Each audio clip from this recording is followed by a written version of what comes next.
தமிழகத்தில் மண்ணின் வளர்ச்சியை மையமாக வைத்து அரசியல் நடைபெறவில்லை, ஜாதியை மையமாக வைத்தே அரசியல் இருக்கிறது என பாஜக மாநில தலைவர் அண்ணாமலை விமர்சித்துள்ளார்.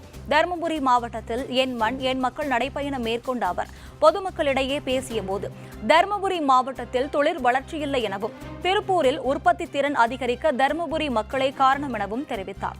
மண்ணின் வளர்ச்சியை மையமாக வைத்து அரசியல் செய்யாமல் ஜாதியை மையமாக வைத்து அரசியல் செய்வதால் மாவட்டத்தில் உற்பத்தி பாதிக்கப்படுவதாக அவர் குற்றம் சாட்டினார்.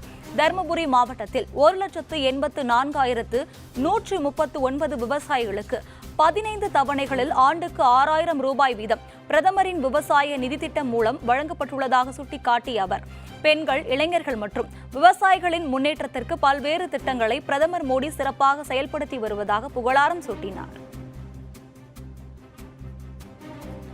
பெரியார் அவர்கள் சொல்றாங்க, திமுக ஏன் கலவரக்காரங்கன்னா ஜாதியை வைத்து அரசியல் செய்வது மட்டும்தான் திமுகவுக்கு தெரியும் என்பதை பெரியார் அவர்களே 1965 விடுதலையில் எழுதுறார். ஜாதியை தூண்டி மக்களை ஜாதியால் பிரித்து ஜாதி அரசியல் செய்து தர்மபுரியினுடைய வளர்ச்சியை குறைத்திருக்கின்றார்.